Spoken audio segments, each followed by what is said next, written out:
right, welcome into a new episode of the Zero Technique Podcast presents BSP Sunday Morning Fantasy. I'm your co-host, Ryan Stern. Joined with me, as always, Marthony Sanders. How's it going today? Feeling pretty good. Pretty Yeah, good. you should after last week. I mean, first of all, your Falcons come into my home and steal one from the Giants, and then you absolutely embarrass me in the Back Sports Page Fantasy League. My team is so bad. I've come to one conclusion: I shouldn't be hosting a show while doing the fantasy draft. It's now the second year in a row that I've tried to put out to the world how I react while I'm actually drafting. But it's so tough because I'm not able to do the things that I normally do during a draft. And then I lose my 4th and 6th round picks to injury. So that doesn't help. Yeah, and the injuries, they're coming pretty hard this week. So I know it's a lot of guys that's probably stressing trying to figure out how to get their lineup going for this week. Because there's a lot of injuries right now. Yeah, no, I mean, especially at the wide receiver position. Look at you have so many big name or startable wide receivers that aren't playing between the guys down in by where you are. Both AJ Brown, Julio Jones are going to be out today. I know that we're going to get into our studs, duds, and sleepers, and Derrick Henry is going to be in your lineup no matter what. But I think this may be one of those games where if the Titans told the Jets they were going to hand the ball off to Derrick Henry every single play of the game, I still think Henry would be able to rush for 150 and 2 touchdowns. I would take that offer too. I mean, it's incredible what as a Giants fan, I get to hear, and I'm only a couple miles from the stadium, so I get to hear everything, whether it's a Giants fan or a Jets fan. As bad as it may look to be a Giants fan, right now, the Jets haven't even been close. At least the Giants have had 1 week where they were winning until a last-second field goal. Last week, they were tied until a last-second field goal. The Giants have been in these games. Jason Garrett is just the most boring offensive coordinator there is in the game. But at least they've shown some life, unlike the Jets. Oh, yeah, I mean, of course. Honestly, if there's so many places you can look at. If Dexter Lawrence isn't offsides, you get the win in week 2. Which he wasn't offsides. Right. And I mean, even before Atlanta goes down to tie that game up, I think a play or two beforehand, there was an easy interception that the defense could have had that might have would have changed the momentum. And you're sitting at 2-1 instead of 0-3. Yeah. Adoree Jackson had the ball right in his hands, and that was, I think it was 14-7 at the time. The Giants had the lead, and right after that, I think it was on the very next play, the Falcons were able to tie it up at 14. Yeah, that was so frustrating because I mean that ball was right in his hands, but what are you going to do?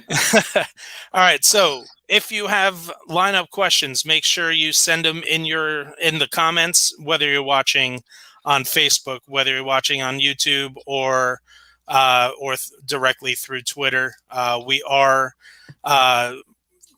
both work for backsportspage.com. So make sure you're following the website, following on social media at backsportspage, wherever you go. All right. So what I wanted to open up with this week was a little different than how we usually open, and wanted to look into some lines that in terms of spreads, whether it's money lines or over under, and a couple ones that stood out to me. Now, I have to admit I did lose on Thursday. I was heavy on the Bengals -7, and they didn't show up in that first half. That was really weird to watch. Yeah, it was very strange. I looked at that probably as one of the games for this week is pretty much a lot to go ahead and get them to take that 7 at least, or to get it at least a 10. And you blinked twice, and I think Jacksonville was up like 14-0 or something like Yeah, that. And you were yeah. They were up wondering, like, 14-0 early in the second quarter.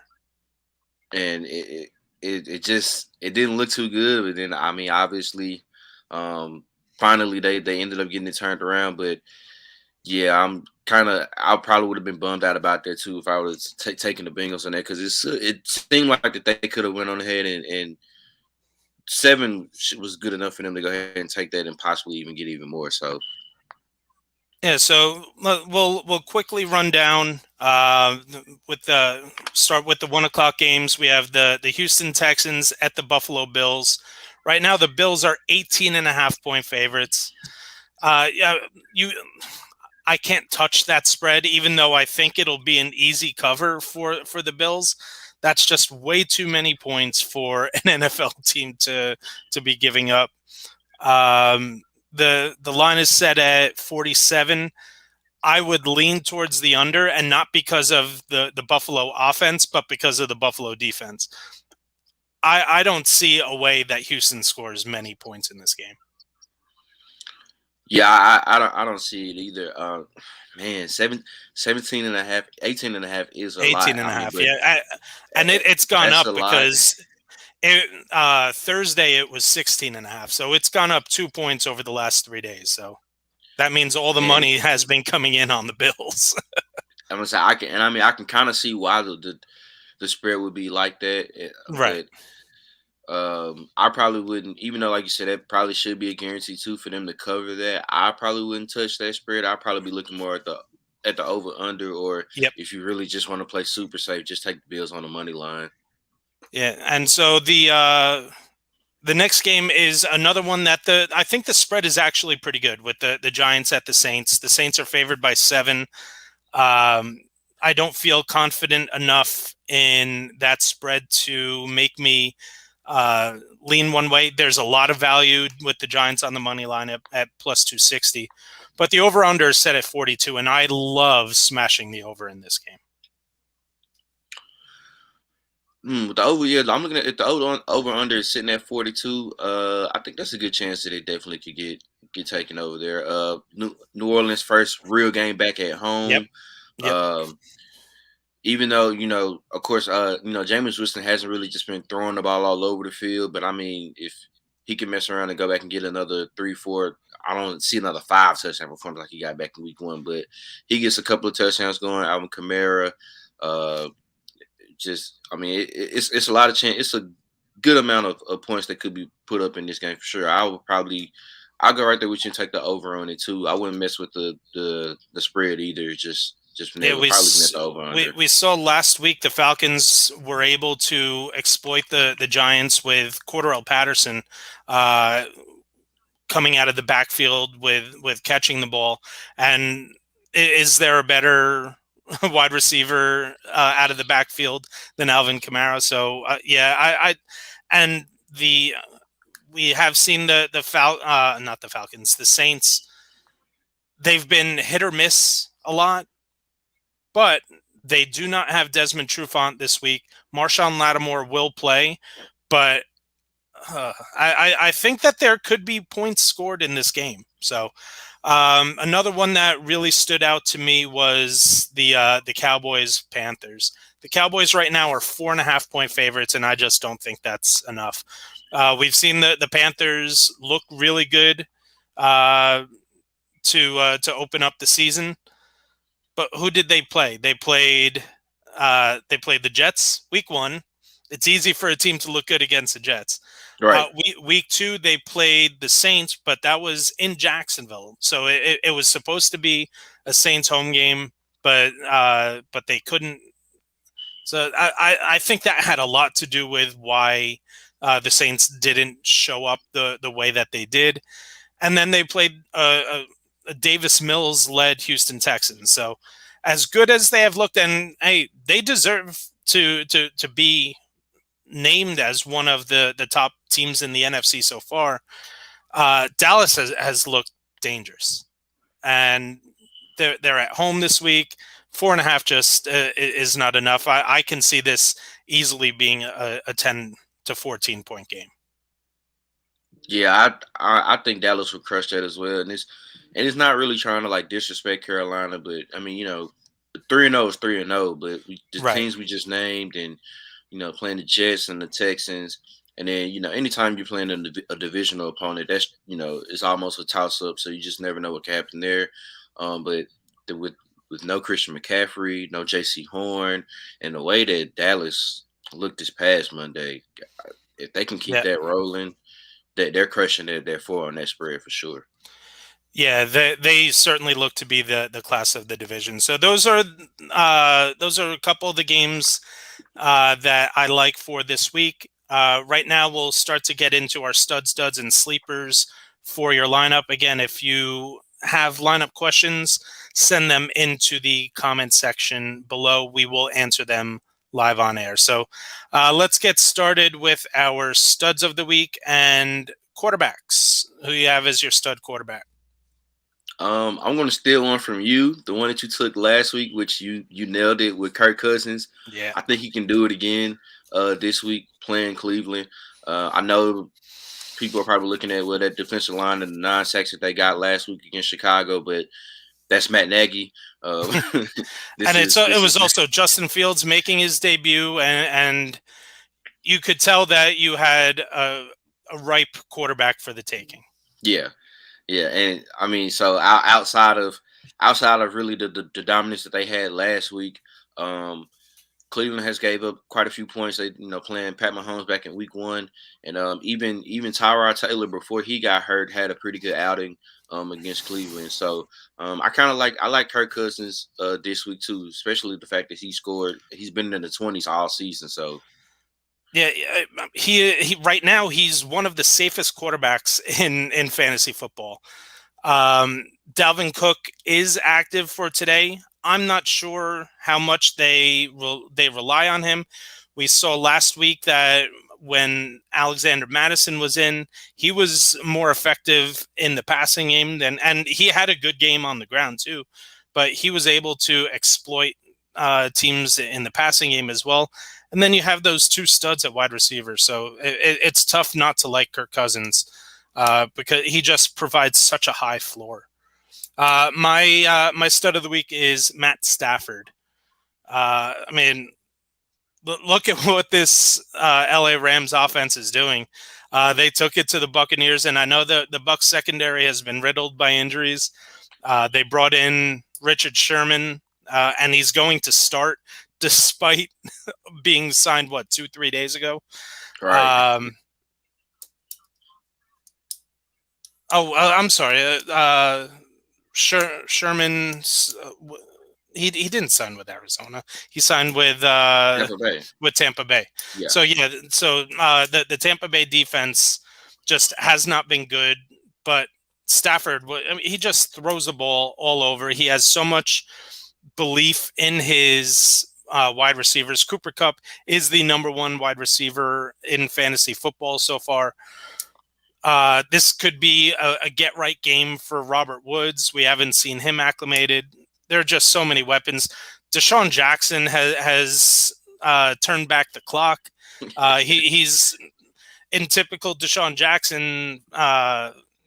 He's getting 1 to 2 catches a week, but how many of them are going to be 50-plus yard touchdowns? So he just adds another element to that team, and I'm keeping up or making sure that I'm as long as Stafford's rolling, I'm rolling with him. Right. All right. Who you got a running back? My stud at running back, I'm going to go with Kansas City Chiefs, Clyde Edwards-Helaire. I hope that Andy Reid and those guys watch the Dallas and Philly game. Yep. And try to get him more involved in the run game and run, which last week that he had a career high in carries. I nailed that one last week, right? I was going through DraftKings and I said, how the hell is Clyde Edwards-Helaire only at 4,900 last week? And I played him everywhere, and boy, did he pay off. Yeah. So like I said, hopefully they realize and look like how much that the Cowboys gassed Philly last Monday, and they just continue that trend and keep giving him the ball. If they give him his touches, he's definitely going to add a lot of value this week for players to start. I think he's a must start again this week. Yeah, and this is one of the higher totals of the week right now. It's right around 54 points. It can't only be Kelsey and Hill. There has to be a third element to this team. And like you said, look at what the ground game for Dallas looked like against Philly last week. So if you can get creative, you can be very productive. Another one where I'm gonna just make sure that I'm rolling with someone who's hot, and that's Deandre Swift. Yeah, running back with the Detroit Lions. I was very hesitant in drafting Deandre Swift this year. I knew that he wasn't going to. It sounded like he wasn't going to be ready for Week 1. Even like 2 to 3 weeks before the season started. And I just let that get into my head. I didn't draft Swift anywhere this year. And he did miss that first game, but boy, has he looked great in the 2 games that he has played. I was expecting Jamal Williams to be more involved in the offense, and this has become DeAndre Swift's backfield. He gets to go against Chicago. I can see this being a very game neutral play calling. I don't think it's going to be any type of game that you're going to need to deviate from DeAndre Swift. So I absolutely love him this week, and I still think he's underpriced on DraftKings, only at 6,200. So I have him in almost all of my my DK lineups this week. All right, who you got at wide receiver? Wide receiver, the stud I'm going to go with. I'm going to take Deebo Samuel. I know they want essentially probably to have Brandon Ayuk to be like that number 1 target. But right now Jimmy G is loving Deebo Samuel. He's getting a lot of targets, a lot of value. And the Seahawks defense is, especially that secondary, has been giving up a lot of points against them so far too, especially in the PPR leagues. I think it's just the guy that you have to go to right now, especially dealing with the bigger guys, the bigger name guys that's dealing with injuries right now. If you can find a way to just plug them into your lineup and make that a safe bet, I like him this week as a stud against Seattle. Oh yeah, I mean, right now Deebo, again, he almost feels like a Kirk Cousins, where he's not going to ever be one of the elite guys, but he is just so safe because of the amount of volume that he's receiving in that offense. My wide receiver stud of the week is going to be DJ Moore. Again, here's someone who just gets better every single week. Sam Darnold has relied on him.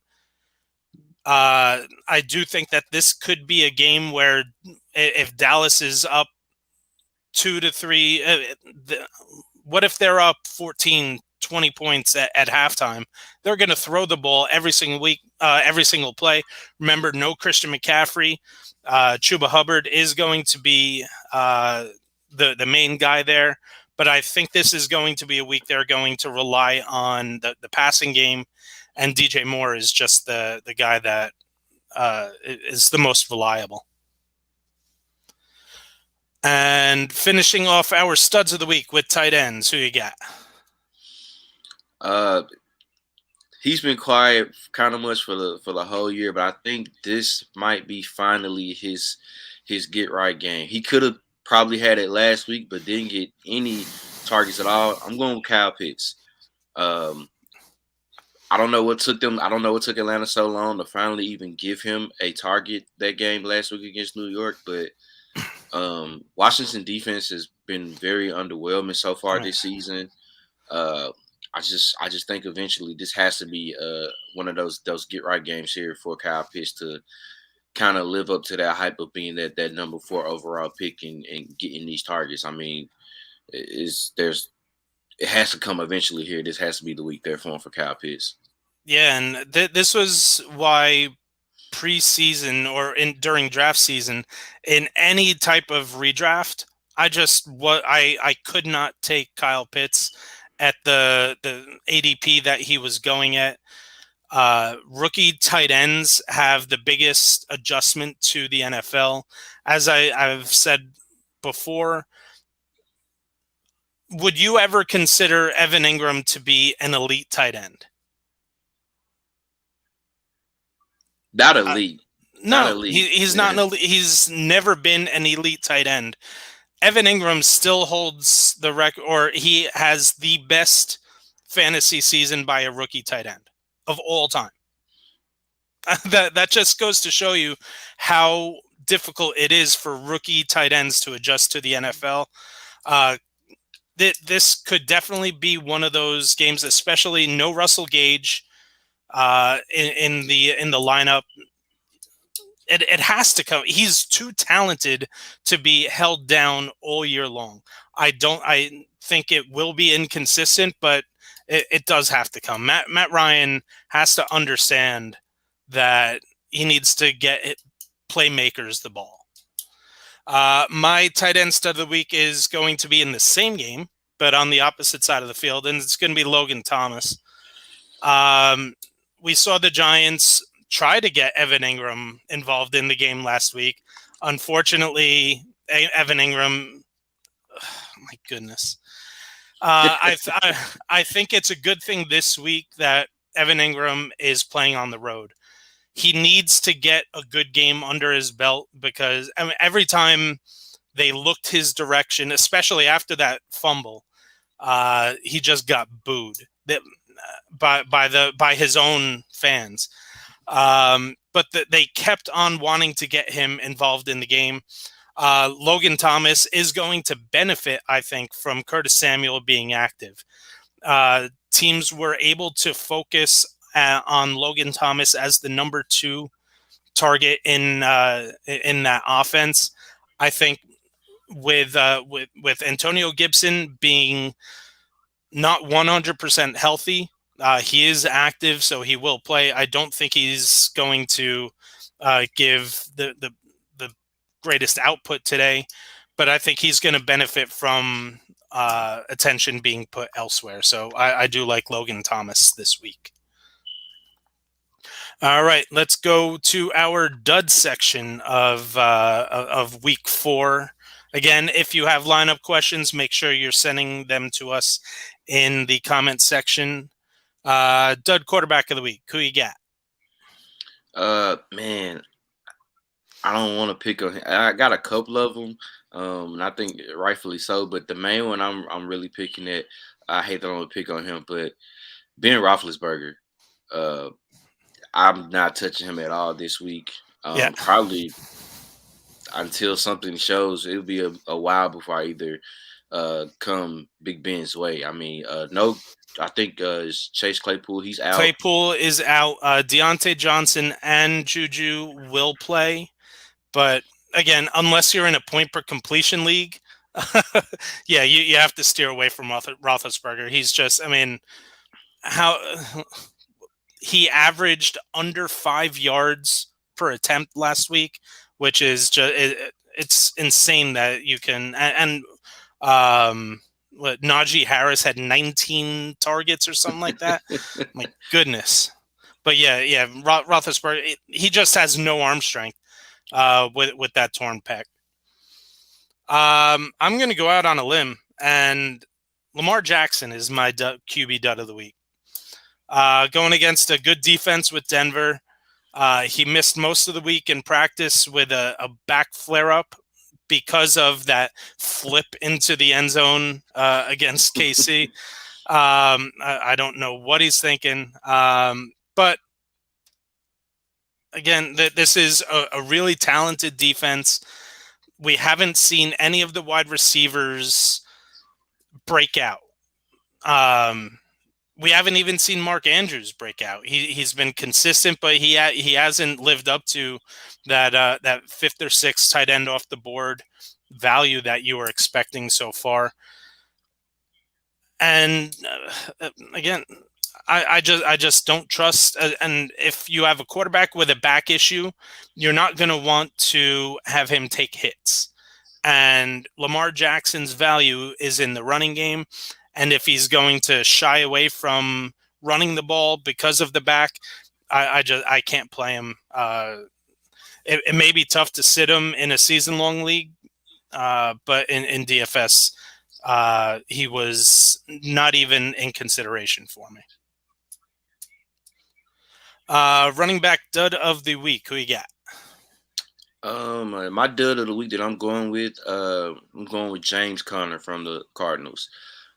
I know he had the 2 touchdowns last week, but Chase Edmonds still gets everywhere. The bulk of that. Yeah, but Chase Edmonds is still getting the bulk of those touches, that the volume, him catching out of the backfield, and like pretty much Conner is just pretty much is touchdown or bust. If he doesn't get in the end zone, there's really no value out there, and the Rams defense hasn't. I don't even think they've even given up a rushing touchdown so far to any running backs. So they've been vulnerable to the pass catching running backs, but they just don't give up yards on the ground. So that benefits Chase Edmonds more than it benefits James Conner.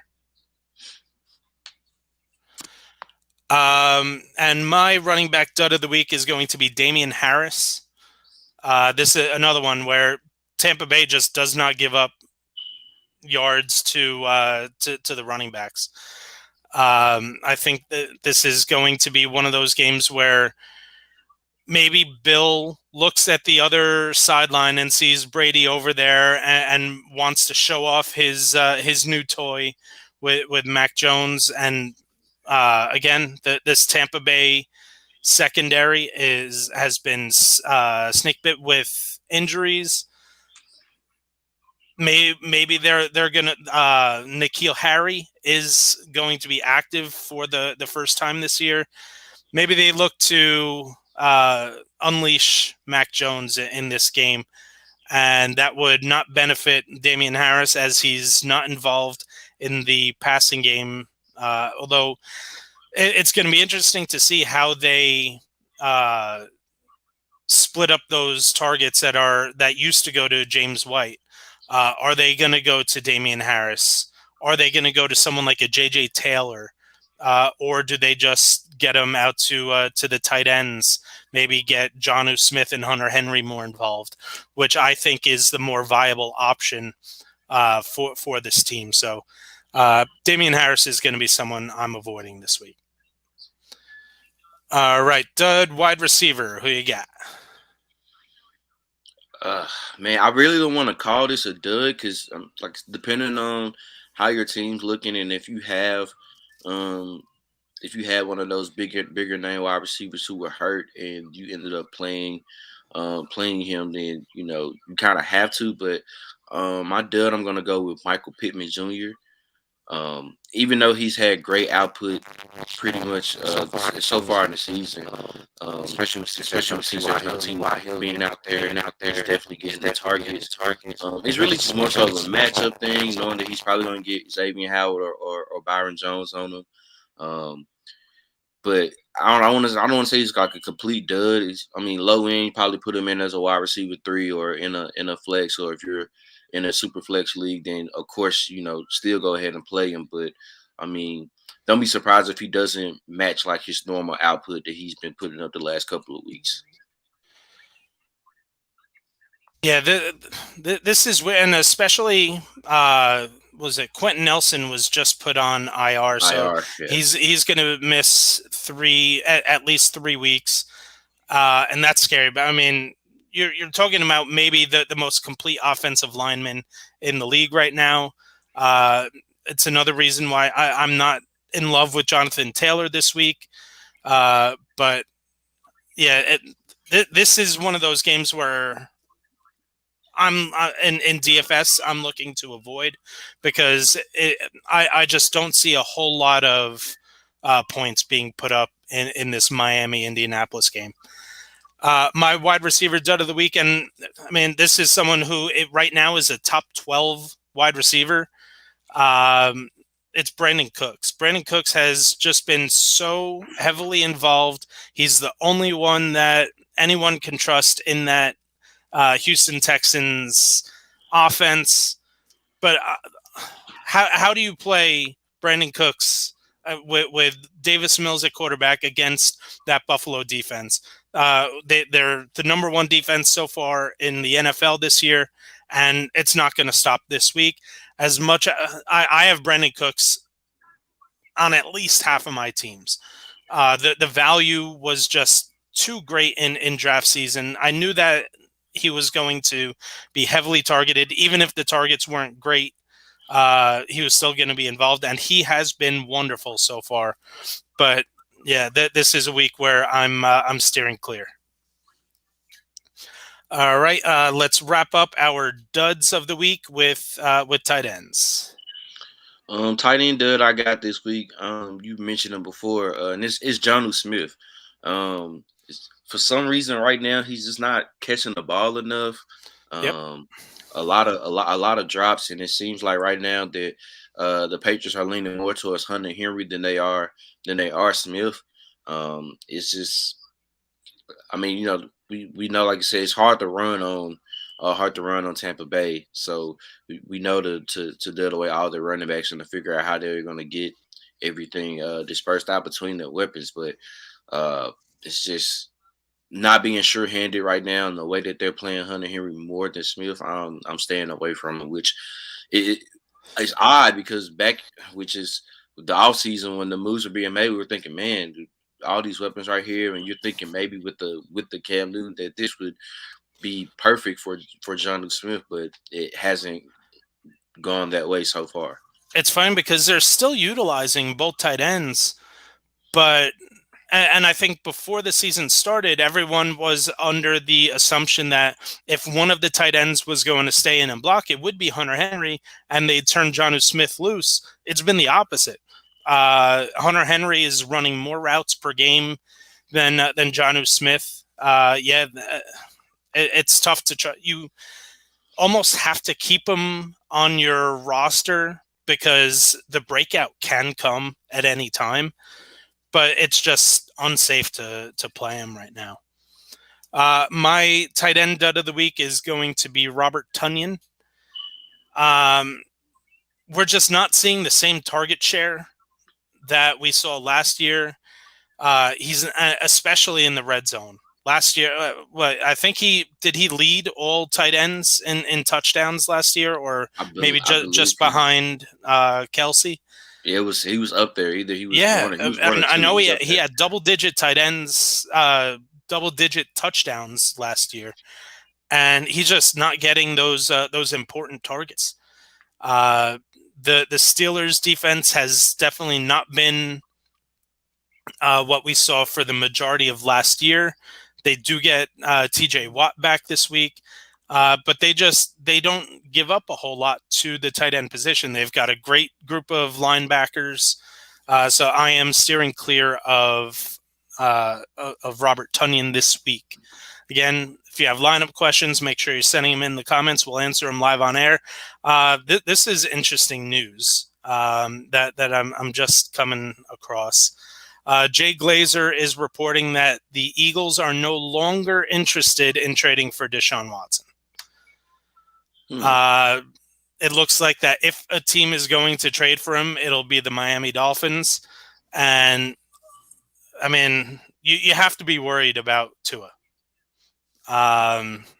This is – I don't think it's just a 3-week injury. He was put on that 3-week injured reserve. Now, who knows, even if Deshaun Watson does get traded, if he's able to play, we don't know. If there's a commissioner's exempt list stint in the future for him. They haven't needed to utilize it because the Texans have just kept him inactive all year. But if there's only one team that's interested in trading for him, the Texans are not going to receive the compensation that they had been wanting all along.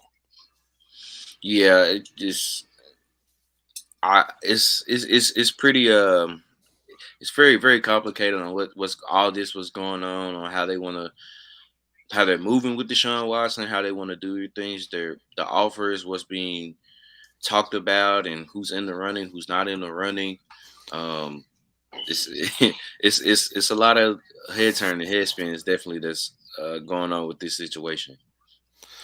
Yeah, so I don't see a trade happening. I just don't think that there's going to be if it's all going to be dependent on if the Texans are willing to budge from their trade demands.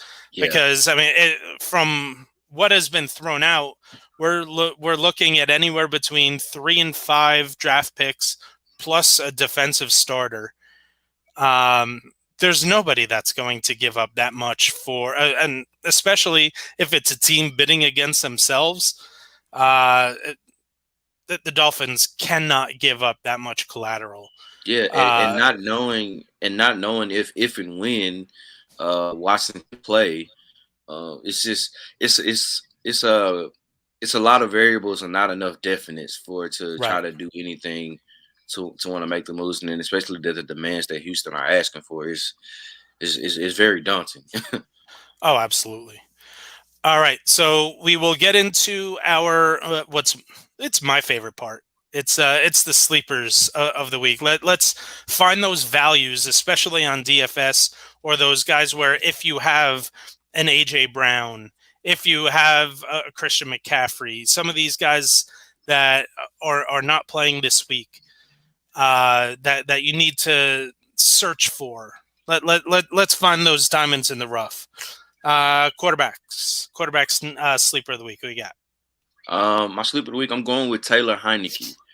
I mean the matchup there is just it's too good to pass up. Atlanta hasn't even gotten close to getting the defensive interception, and the fact that Heinicke obviously, I mean, he's not like the fastest or the most mobile quarterback, but he's mobile. What does Atlanta struggle with defensively with the quarterbacks? Mobile quarterbacks.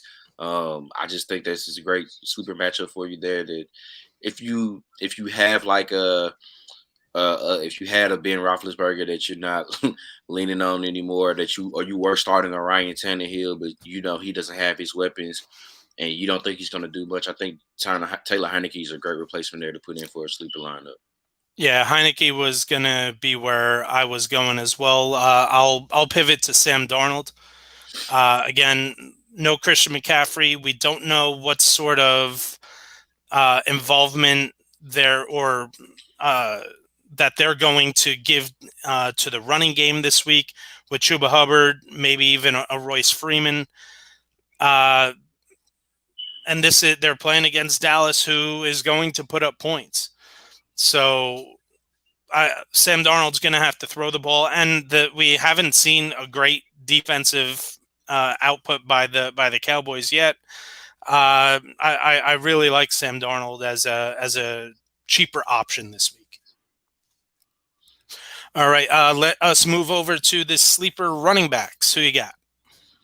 I'm gonna go out to LA, and I'm gonna go with Sony Michel.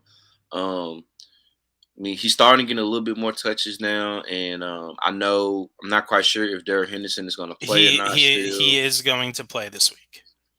So, kind of hard to see, but I mean, Arizona kind of shut down Derrick Henry in week 1, but the last couple of weeks with Dalvin Cook and James Robinson, those guys have had pretty good games. So, Henderson isn't 100%, so he's not going to get the full lion's share of carries. Yeah. My running back sleeper of the week is going to be Zach Moss. We saw him be inactive week 1. And then there was a little bit more of a split week 2. But week 3, Zach Moss has become the guy. We only saw, I think, 11 touches for Devin Singletary last week. Moss, I think, had more than just about double that. And this is going to be a week where they're going to be up early. They're going to utilize a heavy running attack in the second half. They're not going to need a whole lot out of Josh Allen in the second half. Zach Moss is just an absolute lock in lineups for me this week. Yeah, I got him in a few of my leagues, and I'm starting him over definitely like a Damian Harris. Oh, I mean, yeah. even if you're like flexing them in, I'm starting him over possibly. Possibly. I know like I had Robert Tonyan. I'm starting him over a Tonyan. Put him in at a flex. Zach Yep. Moss is trending up for sure. He's a great pickup for this week. All right. Sleeper wide receivers. Oh, and so there it actually is one guy that I wanted to bring up, and it's somebody that well, obviously, unless you're playing in the full week games, you can't get him because he's playing on Monday night. But I think even if Josh Jacobs is active, Peyton Barber is a name that I wanted to bring up. Peyton Barber, we've heard the coach speak from John Gruden that he isn't going to be hesitant to make him the focal point of the running attack. I think that there are worse ways you can go than someone like a Peyton Barber. And another one that I wanted to bring up, especially in PPR, what about Kyle Juszczyk? Because it does sound like Elijah Mitchell is not going to play again this week. They're going against Seattle. Seattle's defense has not played well. Juszczyk was getting all the important snaps out of the backfield last week. Those are two very interesting names. We do have our first lineup question. We got from New Zealand. Here we go. We are international stars here. So he needs 2 flexes for a 14-man half PPR league out of Christian Kirk, Marquez Callaway, Trey Sermon, Zach Pascal, and Van Jefferson. So there's one that is absolutely in my lineup, and that's Christian Kirk. He's just been an integral part of that offense. In 2 out of 3 games, he's put up big numbers. I'm expecting Jalen Ramsey to be on DeAndre Hopkins for the majority of the game, leaving better coverage or less coverage for Christian Kirk. So Christian Kirk is definitely the one that is going to be in. So for me, it's 1 out of Callaway, Sermon, Pascal, and Jefferson. Man, those are tough because I'm with you. The one lock definitely is Christian Kirk. If this was week 1, I might have said Marquez Callaway just because of the connection that him and Jameis Winston were having in the preseason, but haven't really seen that much since then. Even I know he grabbed a touchdown last week, albeit that was I don't want to say lucky, but yeah, no, you could say To me, Trey Sermon is the safest. I think probably. If you're going in terms of safety, for me, it's Trey Sermon. If you're going in terms of upside, it'll be Zach Pascal for me. Same here.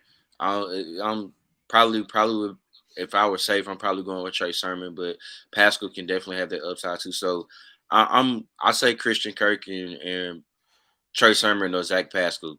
Yep. That's where I'm going to go. Thank you for your question.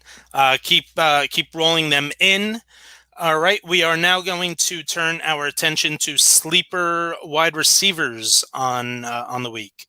Who you got? Honestly, I went this one. I kind of went either or. Cole Beasley, Emmanuel Sanders, either one of those guys. Especially Beasley, the last couple of games, he's had 14 going up 14 to 15 fantasy points in the PPR.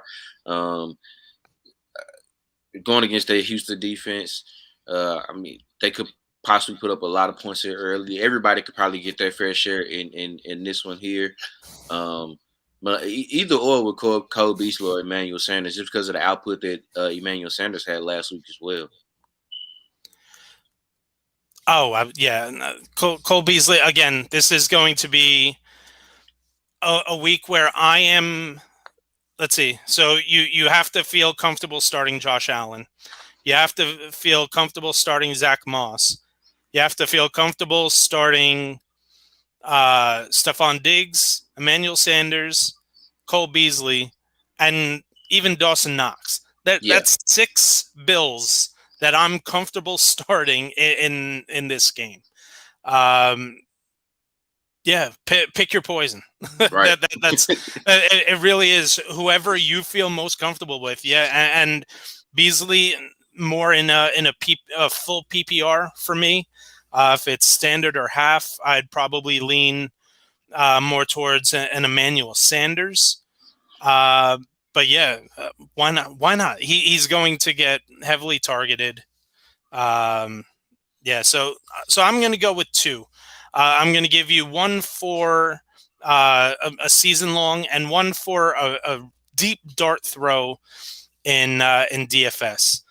I'm going to go with Tim Patrick as my sleeper wide receiver for your season long league this year. Talk about targets. He's gained the trust of Teddy Bridgewater. Yeah. Without Jerry Jeudy, without KJ Hamler, and we haven't seen a lot out of the running backs in Denver for in terms of pass catchers. So, Tim Patrick right now is to me a really good flex option for lineups this week. And my deep target, my deep dart throw, and yeah, you may want to say this is a homer pick. Colin Johnson. Colin Johnson is a player that not even most Giants fans had heard of until last week. We saw Sterling Shepard, Darius Slayton go down somewhere in the middle of that game last week. And Colin Johnson, who was signed off of the practice squad of the Jacksonville Jaguars, I think he was a 4th-round draft pick last year. I really liked him coming out of college, just never got a shot. And he received 4 targets right away, almost off the street, got 4 targets in that game against Atlanta. To me, I can see him easily being the number 2 outside receiver for the Giants this week. And he's only 3,200 on DraftKings. So if you are looking for just a couple cheap targets, allow you to spend up elsewhere, that's where I'm going to look to go. All right, we have another lineup question. So we got start 1, Myles Gaskin, Kenny Galladay, Trey Sermon in a PPR league. So to me, that this is Kenny Galladay. Yeah, I'm thinking Kenny Galladay just because. Again, just like I was just talking about the fact, no Slayton, no Shepard.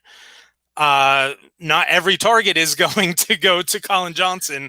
I think we're going to see Daniel Jones rely on Kenny Galladay this week. I think the Giants are going to look to move him around to get him away from Marshawn Lattimore as much as they can. So Kenny Galladay is going to be my pick. Myles Gaskin, he's just been so inconsistent so far. Yeah. And the Colts defense is my favorite defense to play especially in DFS this week. This is going to be one of those games where the Colts are not going to allow Myles Gaskin to beat them. They're going to force that on Jacoby Brissett. So usually it would be someone like a Gaskin, but this week I'm going Galladay. Yeah, I like Galladay too. It's just Gaskin is just, like you said, been very inconsistent, and this matchup that he has against the Colts, I kind of like the Colts defense more than I would Gaskins to let make Jacoby Brissett try and beat you today. Yeah, absolutely. All right. Thank you for your question. Again, keep them rolling in. We will be answering them live. All right. Tight end sleepers. This is a real interesting week for the tight ends. Very. For my sleeper, I'm gonna go with Dalton Schultz. He had a pretty good week last week. Um, against the Eagles. He'll probably get more targets again today against Carolina. The weapons all over the field there, because the fact that they're going to, of course, try to focus on making sure that maybe the run game doesn't get off, and that CD Lamb and Amari Cooper, they have to worry about those guys on the outside, which could leave Schultz the opportunity to get those same amount of targets again and then possibly have another great game. Yeah, Dalton Schultz. I mean, I think there were a lot of people who were wondering if they were going to go back to Blake Jarwin. He was the starter going into last year. Well, I think it was like the first play of the season last year that he tore his ACL. And Dalton Schultz had a decent year, but was that a breakout game last week. And I think we're seeing Dak Prescott feel comfortable getting him the ball. I'm going to go to it. It's one that I had mentioned not too long ago. It was Dawson Knox. He's just been he's been in the end zone each of the last 2 weeks. Josh Allen has been comfortable getting him those important targets. So I like Dawson Knox this week. And another one, here's a deep one that I'm going to give you all. And it's going to be Will Disley. He's especially on DraftKings. If you're looking to save up at tight end, he's only 2,600. He is what is usually the backup tight end for the Seattle Seahawks. But Gerald Everett is on the COVID reserve list. He will not be playing this week. And the 49ers have not been good against the tight ends so far. So I think that this is one of those where you can plug him in, get a cheap touchdown, and spend up elsewhere. I don't know if I feel comfortable enough starting him in a season-long league, but that would be a DFS a DFS play only. All right, let's look at some other defenses. I know the two of us brought up the Indianapolis Colts, so let's pull up some of the other matchups. Obviously, if you are willing to spend up, the Buffalo Bills have to be at the top of everyone's wish list. Definitely. I mean, going right now, it's almost pretty much if you're playing Houston and the Jets, you're kind of looking for that defense of who they're playing that week. Yeah. So the Titans are an interesting play because of the fact that they are playing the Jets, but on DraftKings they are the second highest salaried team, and I just don't think they are a good enough defense to warrant spending up that much, even against a really bad offense with the Jets. All right. Some other defenses. Let's look at those inexpensive ones. Maybe even in that same game, look at the Jets. The Jets are the bare minimum. There's only two defenses that are the bare minimum, which is 2,000 on DraftKings. The Tennessee Titans are going to be without both A.J. Brown and Julio Jones. Maybe they sell out to stop Derrick Henry, put 8, 9, 10 in the box, and make Ryan Tannehill feed guys like a Nick Westbrook-Ekine or sure. Guess your best at how he actually pronounces it. But spending all the way down to 2,000 at the Jets, I don't think is necessarily a bad idea. Yeah, I don't think it's not. I mean, it's not a bad idea. It's just because, I mean, at this point, you're really right now. You're thinking, okay, we got one guy we got to stop, and that's 22. Um, Right. so I think it's worth the shot, especially at a cheaper value like that. Why not? Yeah. So here's like where I'm coming from. So you can spend if you spend down. So the team that I had mentioned was the Indianapolis Colts, and the Colts are at 2,700 on DraftKings. So I'm looking at someone and where I would be flexing someone like a Tim Patrick, where even though, yeah, I really do like Tim Patrick, if I spend up or spend down to the Jets, I can then get up to a Kenny Golladay. Right. Someone that I think is going to get the lion's share of the targets in a game where I can see the Giants playing from behind and needing to pass the ball on a almost every down basis. Yeah, so that's why I think spending down isn't necessarily a bad option. All right, that is going to do it for this week for us. Want to thank everyone who sent in their lineup questions.